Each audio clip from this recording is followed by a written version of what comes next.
안녕하세요.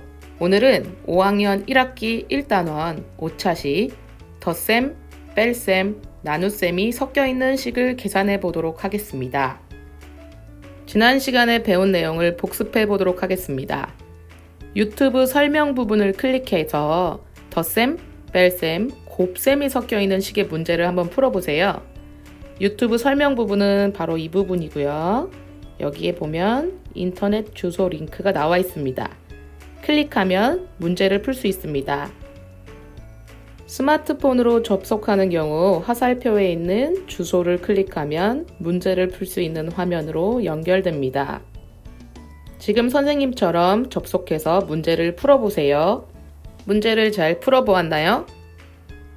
두 가지를 꼭 기억하세요. 덧셈, 뺄셈, 곱셈이 섞여 있는 식에서는 곱셈을 먼저 계산합니다.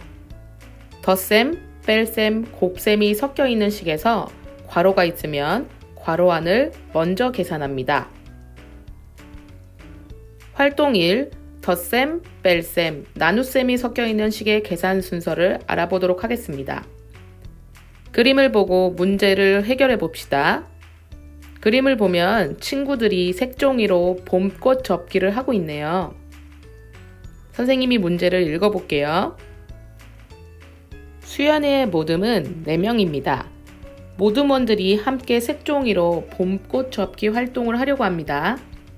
선생님께서 색종이 6장을 주셨는데 수연이가 18장을 더 받아와 4명이 똑같이 나누어 가졌습니다. 수연이가 색종이로 봄꽃 4개를 접었다면 수연이에게 남은 색종이는 몇 장인지 알아봅시다. 생각해 볼까요? 문제를 확인해 봅시다. 수연이의 모듬은 모두 4명입니다. 모듬원들이 함께 색종이로 꽃접기 활동을 하고 있어요. 선생님께서 색종이 6장을 주셨는데 수연이가 18장을 더 받아왔네요. 그리고 그 받아온 것을 4명이 똑같이 나누어 가졌어요. 4명이 나누어 가진 것을 수연이는 꽃으로 4개 접었습니다. 문제에서 알고 싶은 것은 수연이에게 남은 색종이에요. 수연이에게 남은 색종이가 몇 장인지 알아보려면 가장 먼저 무엇을 구해야 할까요? 수연이의 모듬원들이 가지고 있는 색종이의 수를 알아야 될 것 같아요. 모듬원들이 가지고 있는 색종이의 수겠죠. 수연이에게 남은 색종이를 구하려면 모듬원들이 가지고 있는 색종이의 4명이 나누어 가졌잖아요. 그래서 수연이가 가지고 있는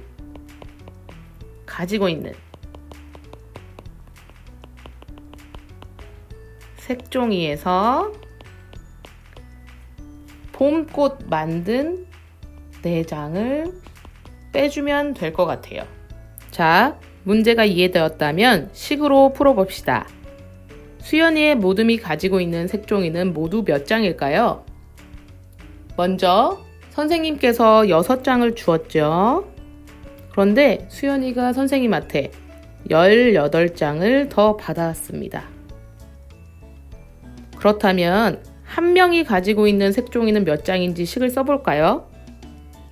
모두 가지고 있었던 색종이를 4로 나누어 주면 되겠네요. 근데 식이 좀 이상해요. 이 식에서 가장 먼저 계산해야 되는 부분은 어디이지요? 네, 바로 6 더하기 18 부분이에요. 전체 색종이를 4명이서 나누었기 때문이죠. 그러면 괄호를 쳐줘야 됩니다. 가로를 치지 않으면 18 나누기 4가 먼저 계산되기 때문에 다른 값이 나올 수 있어요.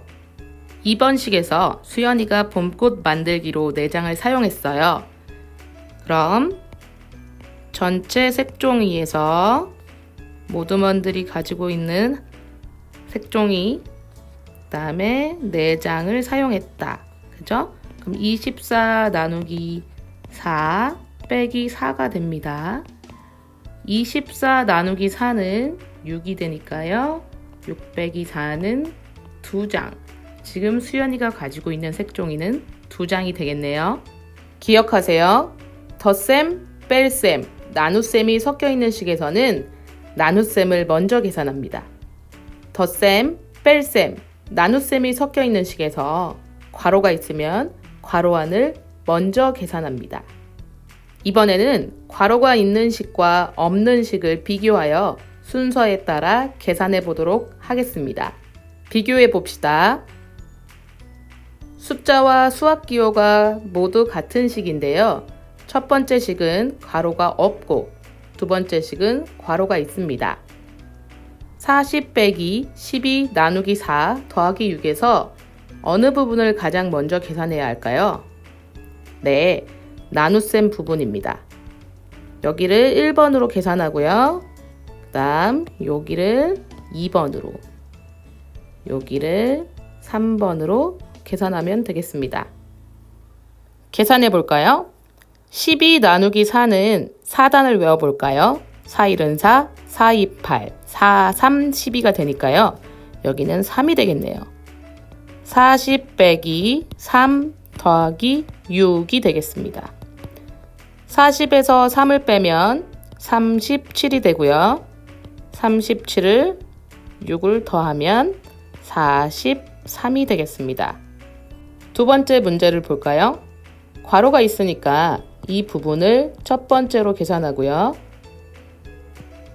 나누기를 먼저 계산하게 되겠네요. 그 다음 6을 더해주면 되겠습니다. 계산해 볼까요? 40 빼기 12는 28이 되니까요. 28 나누기 4 더하기 6이 되겠네요. 28 나누기 4는 4단을 외워봐야겠네요. 4, 5, 20, 4, 6, 24, 4, 7, 28이니까요. 7이 되고요. 7 더하기 6은 13이 되겠습니다. 이렇게 가로가 있고 없고에 따라서 값이 달라지니까 계산하는 순서를 꼭 기억하세요. 자, 여러분 중요한 내용 다시 한번 기억하세요. 덧셈, 뺄셈, 나눗셈이 섞여 있는 식에서 괄호가 있으면 괄호를 먼저 계산합니다. 여러분 마지막으로 덧셈, 뺄셈, 나눗셈이 섞여 있는 여러 가지 문제를 풀어봅시다. 여러분 이렇게 문장으로 된 문제는 문제에서 무엇을 구하라고 하는지 이해하는 것이 가장 중요합니다. 선생님이 문제를 읽어주는 동안 문제에서 원하는 답이 무엇인지 잘 생각해 보세요. 파 한 단은 5,000원, 당근 한 개는 900원, 배추 세 포기는 12,000원입니다. 파 한 단의 값이 당근 한 개와 배추 한 포기를 같이 산 값보다 얼마나 더 비싼지 하나의 식으로 나타내어 구해봅시다. 이 문제에서 원하는 답은 파 한 단이 당근 한 개, 배추 한 포기 보다 얼마나 더 비싼지를 알아보라는 거예요. 그러면 파 한 단의 가격에서 당근과 배추 한 포기의 가격을 더해서 빼면 되겠네요. 그런데 우리가 아직 배추 한 포기의 가격을 알 수가 없네요. 배추 세 포기에 12,000원이니까 배추 한 포기의 가격은 12,000 나누기 3이 되겠습니다. 자, 전체식을 세워볼까요? 파 한 단의 가격이 당근 한 개와 배추 한 포기를 같이 산 값보다 얼마나 비싼지 알려면 파의 가격에서 당근과 배추를 합한 가격을 빼줘야 됩니다. 파 한 단이 5,000원이고요. 여기서 당근과 배추 한 포기를 합해서 빼줘야 되니까 가로를 열어주세요. 당근 하나 900원 더하기 배추는 세 포기가 12,000원이니까 나누어주면 되겠죠. 5,000 빼기 900원 더하기 나눗셈을 먼저 계산하니까요. 3, 4, 12 4,000원이 되겠네요. 그럼 5,000원 빼기 4,900원이 됩니다. 이렇게 해서 파는 100원이 더 비싸게 됩니다. 두 번째 문제를 풀어볼까요? 이번 문제는 알맞은 값을 찾아 줄로 연결하는 문제입니다. 3개의 식을 먼저 계산해 봐야겠네요. 첫 번째 식을 먼저 계산해 볼까요? 가장 먼저 계산해야 되는 부분은 나눗셈 부분이네요. 24 나누기 4는 6이니까요. 38 빼기 16 더하기 6이 되겠습니다. 38에서 16을 빼면 22 더하기 6은 28이 됩니다. 두 번째 식을 풀어볼까요? 마찬가지로 나눗셈 부분을 먼저 계산하면 9, 7이 63, 9, 8, 72가 되니까요. 8 더하기 35 빼기 5가 되겠네요. 8 더하기 35는요. 43이 되고요. 5를 빼주면 38이 되겠네요. 어렵지 않죠? 세 번째 식은 위에 두 식과 조금 다르죠? 가로가 있습니다. 괄호를 먼저 계산해주면 이 부분이 2가 됩니다. 그러면 19 더하기 42 나누기 2가 되거든요. 그러면 42 나누기 2는 어떻게 될까요? 21이 되네요. 19 더하기 21은 40이 됩니다. 자, 이제 답을 다 찾았으니까요. 줄로 연결해 볼까요? 첫 번째 28, 두 번째 38, 세 번째 40. 잘했습니다, 여러분. 다음 시간에는 덧셈, 뺄셈, 곱셈, 나눗셈이 섞여 있는 식을 계산해 보도록 하겠습니다. 다음 시간에 또 만나요.